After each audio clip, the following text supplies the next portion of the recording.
Kak Nadine.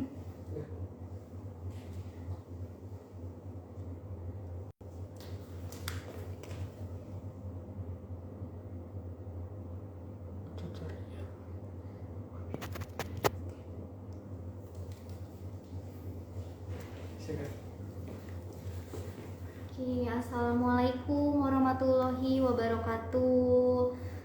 Terima kasih untuk ayah, bunda, dan sahabat Nur Aida semua nih yang sudah bergabung di IG Live hari ini. Iya, sambil menunggu ayah, bunda, dan sahabat Nur Aida yang lainnya untuk join di live ini, pada kesempatan hari ini kita akan membahas nutrisi yang diperlukan saat bulan Ramadan pada ibu hamil. Jadi pada kesempatan IG Live hari ini kita kedatangan narasumber. Beliau merupakan dokter spesialis gizi di RSI Nur Aida, yaitu Dr. Vicky Nofrisia MGizi SPGK. Jadi sebelum kita mulai nih pembahasan dengan Dr. Vicky, saya mau kasih info sekilas tentang RSI Nur Aida. Jadi RSI Nur Aida itu merupakan rumah sakit ibu dan anak yang terletak di Jalan Ahmad Sobana nomor 105, Kelurahan Tegal Gundil, Bogor Utara, Kota Bogor. RSI Nur Aida merupakan RS tipe C yang didukung oleh tenaga medis dan staf yang profesional. RSI Nur Aida dilengkapi poliklinik objin, penyakit dalam, bedah, gizi, gigi, urologi, dan program unggulannya yaitu KIPA. Nah, apa sih KIPA itu? KIPA merupakan singkatan dari Klinik Ingin Program Punya Anak, didukung oleh dokter spesialis konsultan fertilitas di bawah asuhan Dr. Lukman Hakim Muksin, SPOG Kak Fermars, dan Dr. Syamsur Rijal, SPOG Kak Fer. Dilengkapi dengan penunjangnya seperti analisa sperma, HSG, dan inseminasi. Baik, mungkin cukup sekian info sekilas tentang RSI Nur Aida. Sudah mulai banyak yang bergabung juga nih untuk sahabat Nur Aida yang lain. Jadi mungkin kita bisa undang Dokter Vicky-nya ya untuk bergabung.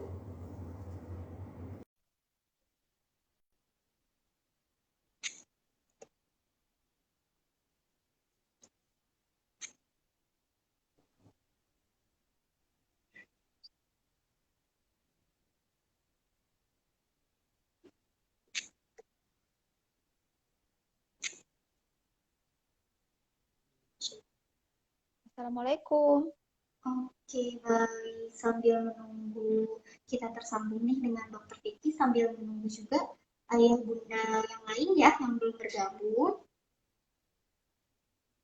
Sekilas informasi tambahan dari RSI Nur Aida, sekarang RSI Nur Aida sudah menerima pasien BPJS untuk poli objin, anak, penyakit dalam, dan bedah. Untuk IGD 24.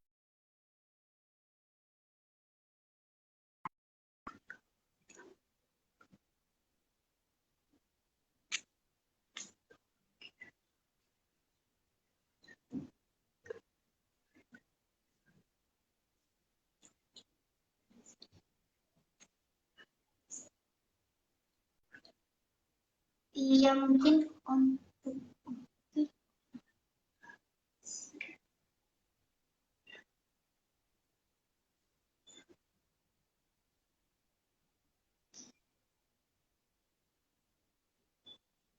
masih menunggu untuk Dokter Vicky-nya bergabung. Boleh nih dikasih tahu, diinfokan ke teman, keluarga untuk ikut join live sekarang dengan Dokter Vicky karena pasti banyak ilmunya nih untuk bumil-bumil khususnya selama bulan puasa ini.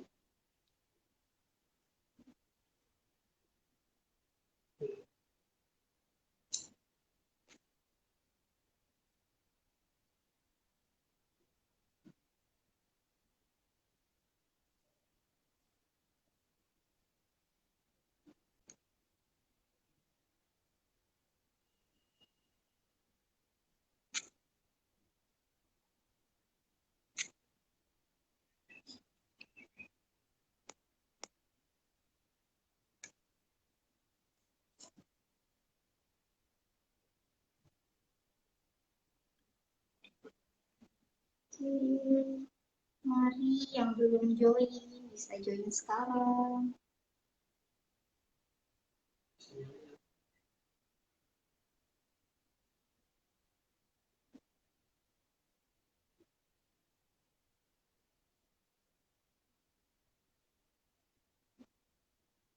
Oke,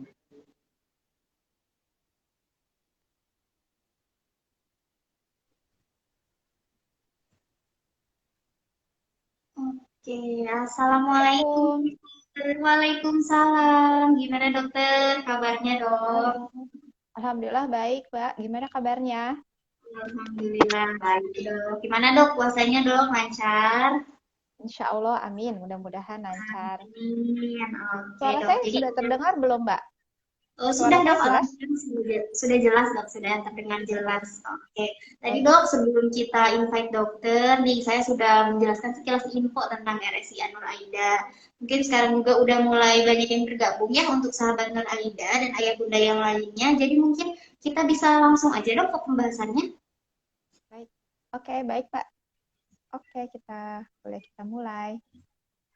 Oke dok, baik silakan. Oke. Baik. Ya, sesuai dengan tema kita kali ini ya, mengenai ibu hamil, puasa pada ibu hamil ya. Jadi sebenarnya Iya betul. eh, memang tidak ada kewajiban. Seperti yang kita ketahui ya, tidak ada kewajiban untuk ibu hamil untuk berpuasa. Artinya boleh saja tidak berpuasa, nanti akan digantikan pada hari-hari lainnya, begitu ya. Namun apabila Bunda ingin puasa ya, ibu hamil ingin puasa sebenarnya boleh-boleh saja, tapi kembali lagi tergantung pada kondisi kesehatannya. Jadi sebaiknya memang sebelum berpuasa Bunda perlu konsultasikan dulu kondisi kesehatannya, kemudian kondisi kehamilannya dengan dokter spesialis kandungannya, begitu. Jadi kalau sudah aman, baru boleh atau diperkenankan untuk berpuasa, begitu. Tentunya tidak perlu dipaksakan. Jadi apabila pada saat berpuasa Bunda mengalami keluhan-keluhan, sehingga bisa saja atau boleh saja puasanya dibatalkan begitu ya. Kalau memang tadi ada kondisi-kondisi atau keluhan pada saat berpuasa. Begitu, Mbak. Oke deh dok, baik. Jadi sebelum puasa nih buat ibu hamil yang mau melakukan puasa, baiknya konsul dulu ya dok ya dengan dokter Ya, kandungannya masing-masing. Puasa ya dok ya? Iya dok. Lalu ada nutrisi khusus gak sih dok untuk ibu hamil yang ingin puasa? baik.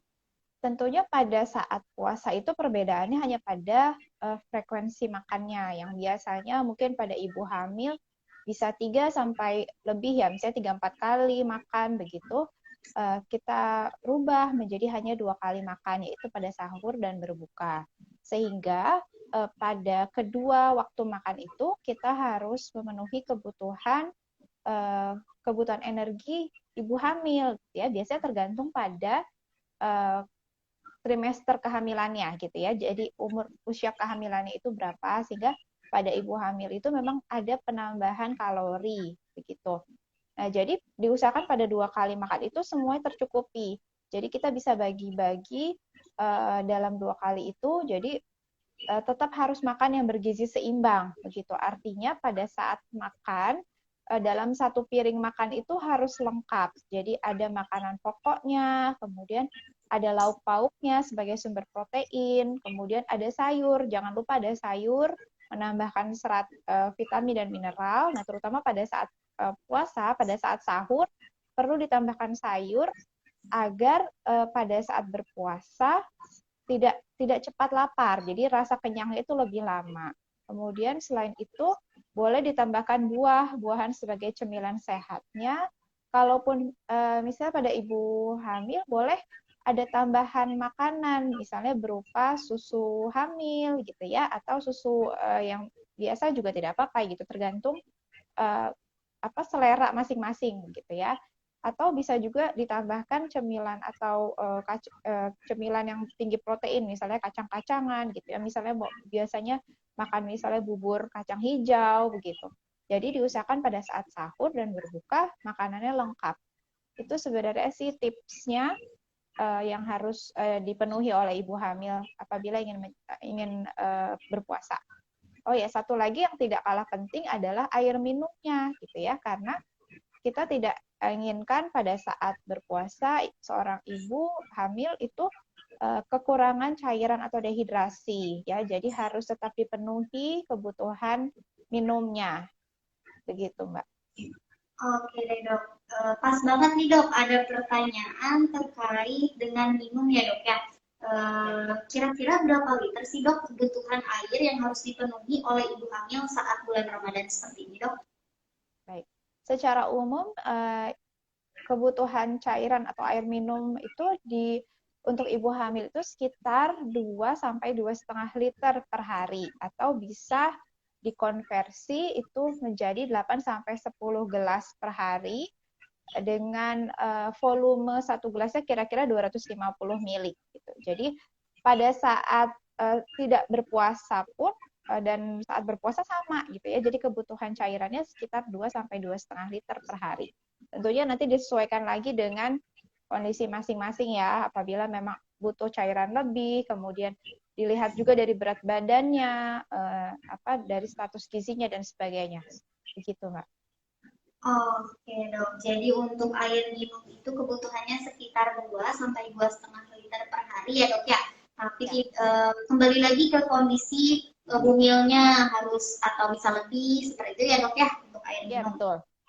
Oke, lanjut dok. Untuk yang selanjutnya, ada yang tanya nih dok, baiknya kalau misalnya saat buka puasa itu bumil makanan ringan dulu, apa langsung berat nih dok?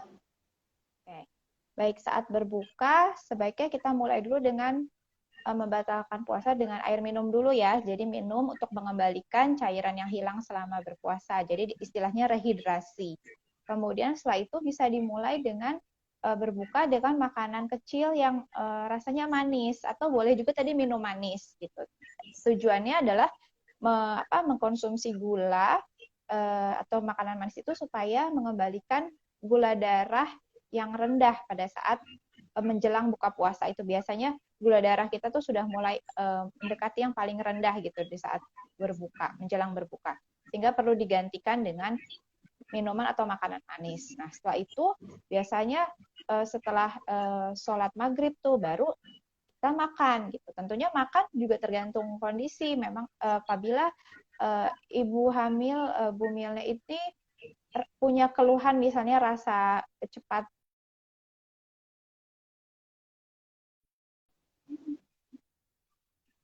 tahap dengan porsi yang kecil-kecil dulu bertahap baru nanti bisa disambung lagi makannya gitu ya. Jadi sebenarnya bisa aja porsinya kecil dulu nanti baru setelah tarawih misalnya baru makan lagi, bisa aja seperti itu. Jadi disesuaikan masing-masing orang, tapi sebaiknya sih tidak langsung porsi banyak ya gitu karena tadi lambung sudah cukup lama kosong ya, jadi sehingga perlu adaptasi gitu pada saat berbuka. Begitu. Oke dok, jadi baiknya memang bertahap ya dok ya, yang ringan-ringan dulu, yang manis, baru nanti setelah itu makanan beratnya. Kalau misalnya untuk sahurnya nih dok, gimana dok? Ya. Oke, untuk sahurnya eh, kalau saya biasanya sarankan pada saat bangun sahur itu minum dulu ya, minum air dulu. Kemudian setelah itu baru makan. Nah, itu boleh saja makan pelan-pelan langsung dengan porsi lengkap gitu ya, makanan bergizi seimbang tadi. Jadi misalnya kalau mau nasi boleh, kalau sukanya terbiasanya makan nasi sebagai pilihan makanan pokoknya boleh. Tapi yang perlu diingat bahwa kita kalau bisa memilih sumber karbohidrat sebagai makanan pokok itu yang bersifat karbohidratnya kompleks atau ada seratnya gitu ya, sehingga pemecahan karbohidratnya itu pada saat kita berpuasa itu tidak cepat sekali sehingga cepat diserap, cepat lapar lagi gitu biasanya. Jadi kalau saya selalu menganjurkan hindari yang tepung-tepung. Jadi maksudnya makanan yang memang terbuat dari tepung karena tepung itu sifatnya dia cepat dicerna sehingga kalau cepat dicerna nantinya cepat lapar lagi. Sedangkan kita membutuhkan jenis makanan yang lebih lambat dicernanya gitu ya istilahnya supaya tidak cepat lapar pada saat kita berpuasa. gitu. Jadi kalau mau nasi, nasi boleh, atau nasi merah jika suka, misalnya begitu. Atau kentang, kemudian bisa juga memang terbiasa makan roti, misalnya roti tawar gandum, dipilihnya seperti itu. Kemudian ada lauk pauk, jangan lupa ada lauk hewani dan juga bisa ditambah dengan lauk nabati. Hewani itu seperti telur, ayam, ikan, daging gitu ya, atau mau lauk nabati seperti kacang-kacangan, seperti produk kacang kedelai, seperti tahu tempe atau putih telur gitu ya. Nah, setelah itu sayur, usahakan ada sayur. Kemudian nanti pada saat menjelang imsak, jangan lupa tetap minum air putih ya, gitu, dipenuhi kebutuhan air putihnya sekitar pada saat sahur itu bisa 2-3 gelas gitu. Perlahan-lahan supaya nanti 2-3 gelas, nanti berikutnya pada saat buka tinggal sisanya tuh berapa kekurangan air minumnya gitu. Nah, nanti boleh misalnya mendekati imsak bisa makan buah gitu ya. Untuk menambah kita bisa pilih buah yang cairannya tinggi gitu ya agar bisa menambahkan cairan gitu ya. Lalu bisa juga tambah susu bagi yang memang membutuhkan tambahan makanan gitu ya, atau tidak bisa langsung makan banyak, kita bisa tambahkan susu misalnya begitu. Seperti itu Mbak kira-kira untuk sahurnya. Oke, siap dok. Jadi sayur itu harus tetap ada ya dok ya? Ya, diusahakan. Yang tidak suka mengkonsumsi sayur, kira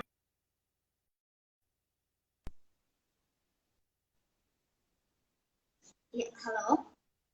Ya, ya Mbak, sorry terputus. Gimana Iya Mbak? dok, diulang lagi ya dok ya untuk Ya, pertanyaannya. Jadi kalau misalnya ada ibu hamil nih dok, ternyata ya. ibunya tuh tidak suka sayur-sayuran. Kira-kira pengganti yang tepat itu apa dok selain sayur gitu dok? Yang memenuhi juga ya dok ya kebutuhan nutrisinya kira-kira apa nih dok? Ya, memang sayur itu merupakan sumber vitamin, mineral, serat, antioksidan ya. Tentunya memang tidak ada sih yang bisa menggantikan gitu. Tidak ada suatu jenis makanan yang bisa menggantikan makanan lainnya kalau menggantikan fungsinya. Gitu. Jadi kalaupun memang tidak bisa sayur, coba dulu dipilih sayur yang disuka aja gitu. Misalnya, jadi kan ada beberapa orang yang mungkin memang tidak suka sayur, tapi ada beberapa sayur yang memang masih bisa dikonsumsi. Itu coba dulu. Tapi kalau benar-benar sama sekali semua sayur tidak suka, kita bisa upayakan makan buah gitu ya. Walaupun tetap saja masing-masing punya fungsi yang berbeda ya. Tentunya buah pun juga tidak bisa dimakan atau dikonsumsi berlebihan karena juga ada kandungan gulanya gitu ya. Tapi setidaknya ada asupan vitamin, mineral.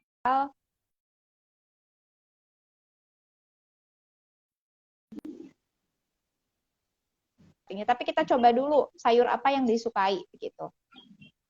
Oke deh dok. Nah,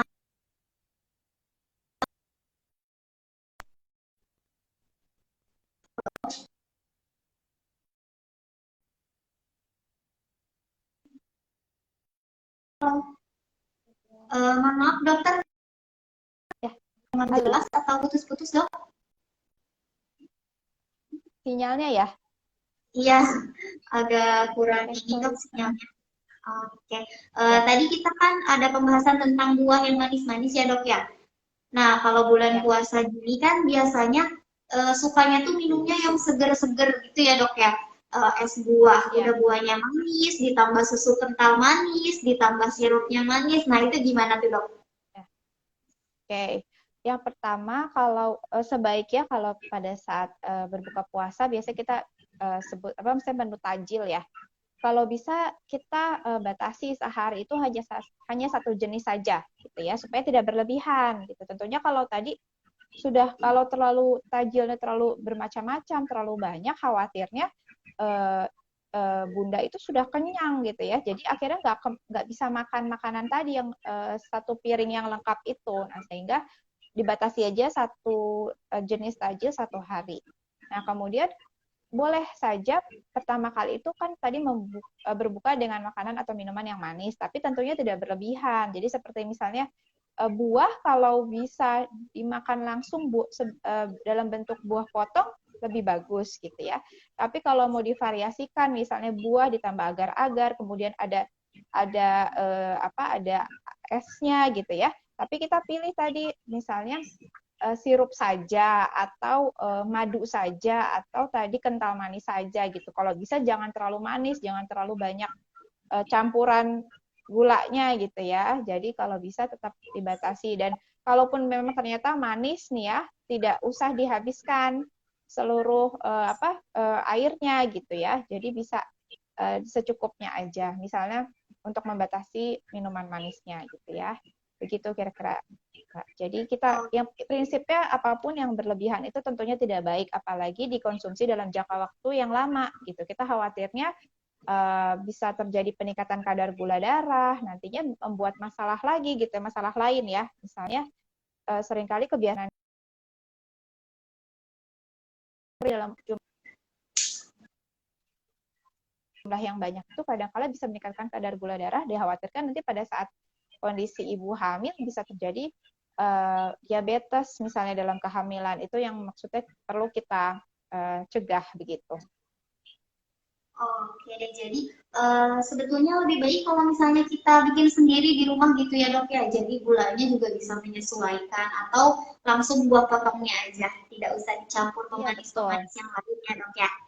Oke Ya deh lebih dok. baik kita pilihkan yang kita yakin sehat gitu ya, yang kita yakin kita lebih baik kita buat sendiri, jadi kan lebih yakin ya komposisinya apa saja dan sebagainya. Oke deh dok. Lalu ada pertanyaan selanjutnya nih dok. Siang dok mau tanya, apakah ibu hamil boleh dok mengkonsumsi junk food? Oke, baik. Kalau boleh tidaknya tentunya semua, kembali lagi tadi, semua yang dikonsumsi secara berlebihan tentunya tidak baik gitu. Nah ini kembali lagi junk food-nya itu apa gitu ya. Sebisa mungkin pada saat ibu hamil itu kita menghindari makanan-makanan yang mengandung pengawet gitu ya, misalnya pewarna gitu dan sebagainya. Dan juga kalau bisa pun kita hindari juga yang terlalu tinggi lemak, tinggi garam, tinggi gula gitu ya. Jadi sehingga biasanya junk food itu kan juga bisa tinggi lemak ya, tinggi garam biasanya karena rasanya jadi enak, gurih gitu ya. Nah, itu yang kita harus batasi. Sebenarnya boleh-boleh saja sesekali ya gitu, tapi jangan dijadikan rutinitas gitu. Misalnya dalam satu waktu acara tertentu misalnya ada makan junk food gitu. Dalam arti tadi junk food, tapi hanya sekali itu saja gitu. Tapi kalaupun bisa juga tidak porsinya tidak terlalu banyak gitu. Karena tetap kembali lagi ibu hamil perlu mengkonsumsi makanan yang bergizi seimbang gitu. Oke deh dok. Selanjutnya dok, kira-kira ada tips and triknya nggak nih dok untuk bumil-bumil biar puasanya lebih kuat dok? Oke, baik. Yang pertama tadi kembali lagi sebelum berpuasa konsultasikan dulu kepada dokter kandungannya, dokter spesialis kandungannya, apakah boleh berpuasa atau tidak. Biasanya kalau pada trimester awal ada keluhan mual, tidak selera makan, tentunya biasanya saya tidak anjurkan untuk berpuasa karena asupan biasanya pun sudah berkurang gitu. Dikhawatirkan pada saat berpuasa asupannya semakin berkurang.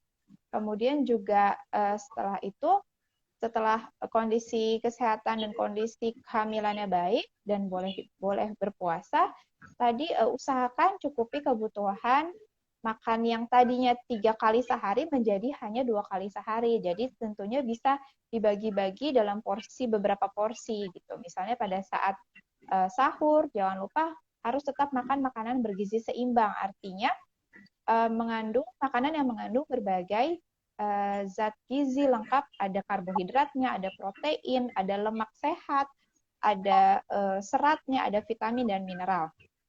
Lalu tak lupa harus cukupi kebutuhan air minumnya gitu ya, jangan sampai kurang minum sehingga terjadi dehidrasi.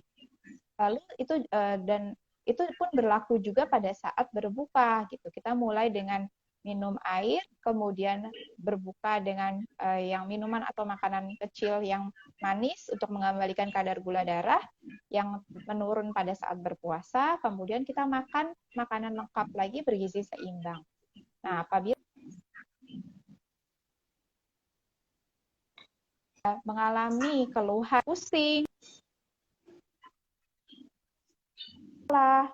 lemas, berkeringat banyak gitu ya, mual, bahkan sampai muntah, itu tentunya segera itu bisa saja terjadi tanda-tanda dehidrasi ataupun tadi kadar gula darahnya yang turun, dan apabila dikhawatirkan dapat mengganggu kesehatan bunda dan juga janin, maka diperbolehkan untuk berbuka segera lalu lakukan pemeriksaan begitu. Jadi segera konsultasikan.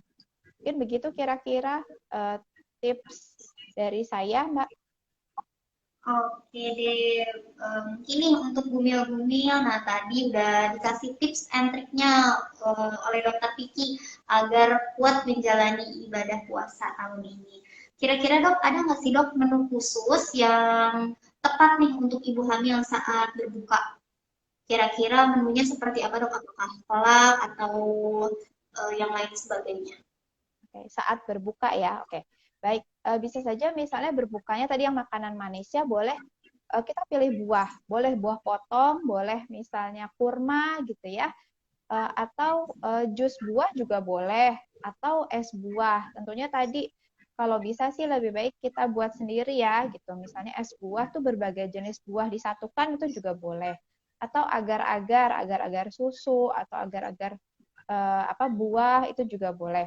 Atau bubur kacang hijau dan kolak, misalnya kolak pisang, kolak labu gitu. Tapi dipastikan lagi bahwa untuk kolak dan juga misalnya bubur kacang hijau kan ada komponen santannya gitu ya. Santan itu kan ada lemaknya, kandungan lemaknya, sehingga kadang-kala itu membuat rasa tidak nyaman pada lambung apabila langsung dalam jumlah yang banyak gitu ya. Jadi sebisa mungkin tadi juga dibatasi santannya sedikit-sedikit dulu gitu ya. Nah, setelah itu misalnya sholat maghrib dulu, baru setelah itu makan. Nah, kalau bisa waktu dari berbuka sampai makan utamanya itu tidak terlalu lama gitu. Karena kita khawatir lambungnya kan sudah cukup kosong lama ya, sehingga supaya tidak timbul keluhan pada lambung atau biasa disebut sakit mah gitu ya, rasa tidak nyaman pada ulu hati dan sebagainya, sehingga langsung makan. Nah, itu kita bisa makannya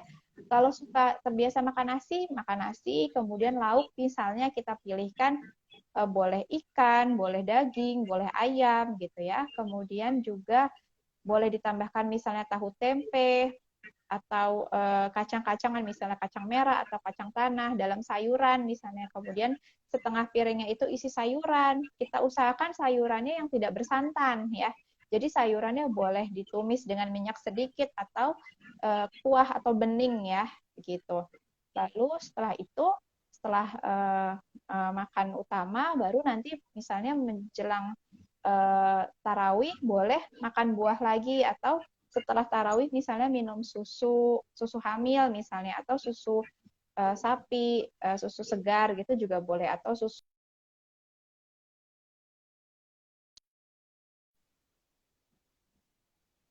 seperti itu kira-kira. Jadi bisa juga nantinya setelah tarawih bisa juga tadi misalnya makan lagi dengan porsi kecil, boleh makan utamanya lagi dalam porsi kecil, atau mau misalnya bubur kacang hijau saja misalnya gitu.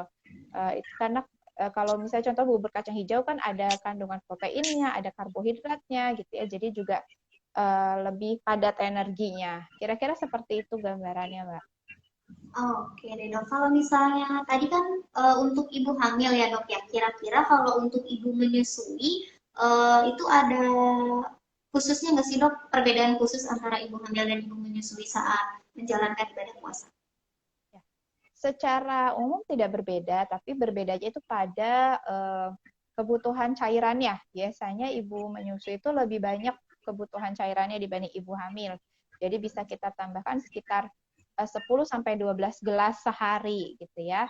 Jadi bisa lebih dari 2,5 liter per hari. Karena produksi ASI pun bergantung pada asupan cairan ibu gitu. Nah, kemudian itu bedanya. Tapi kalau untuk makanannya sebenarnya sama ya, baik pada ibu hamil maupun ibu menyusui itu memang ada tambahan kalorinya sekitar 300 sampai 400 kalori sehari. Jadi 300-400 kalori seharinya itu bisa didapatkan dari tadi misalnya satu mangkok bubur kacang hijau dengan misalnya atau dengan buah atau misalnya susu dengan buah gitu atau tadi misalnya satu butir telur dengan buah itu juga kira-kira seperti itu bisa menambahkan kalorinya begitu. Oke deh dok. Nah, untuk kalau misalnya nih dok, kan kadang-kadang nih buat ibu-ibu di rumah, kalau misalnya menyiapkan sahur itu suka dari malamnya ya dok ya. Nah, kira-kira kalau misalnya sayurnya itu dipanaskan untuk pas sahur itu gimana dok? Kandungannya apakah berkurang ataukah berbahaya atau seperti apa nih dok? Baik.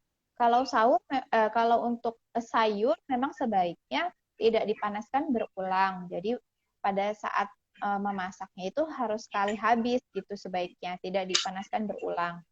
Karena pertama dengan pemanasan saja sebenarnya sayuran itu sudah mengalami penurunan kandungan atau kadar vitamin dan mineralnya, terutama vitamin-vitamin yang larut atau hilang pada saat pemanasan gitu.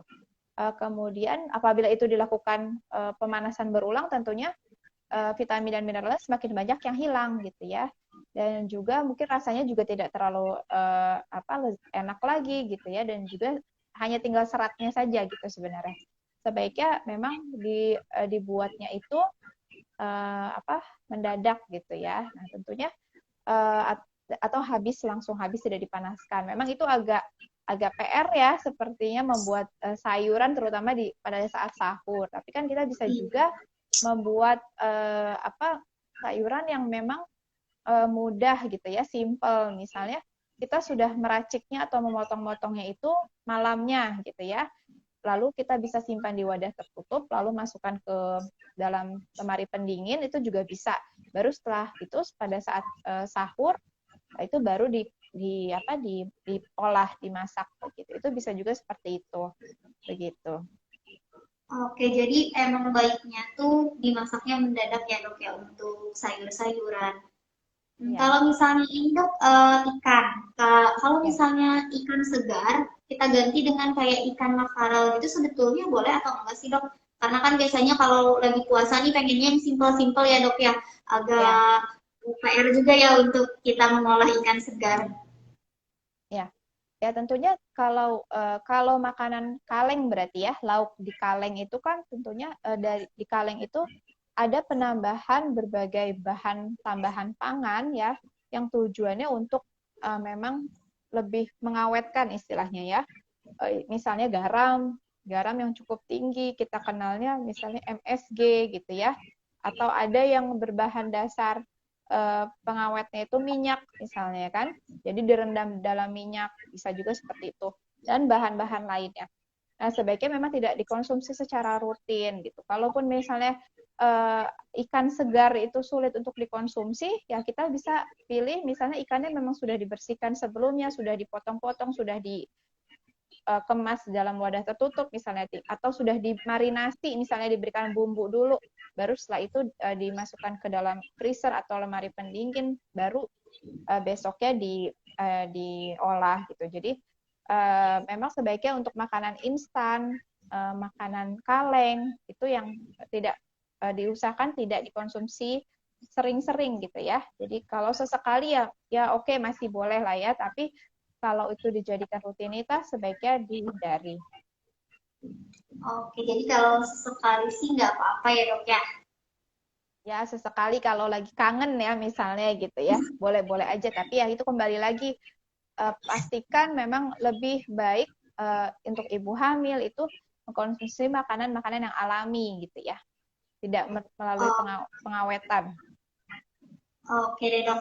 Mungkin untuk pertanyaannya sih sudah terjawab semua nih dok. Alhamdulillah kita dapat ilmu baru lagi untuk ibu-ibu hamil yang sedang menjalankan ibadah puasa. Kira-kira mungkin dok ada pesan-pesan untuk bunda-bunda sahabat Nur Aida nih yang lagi hamil dan menjalankan ibadah puasa dok? Ya, baik.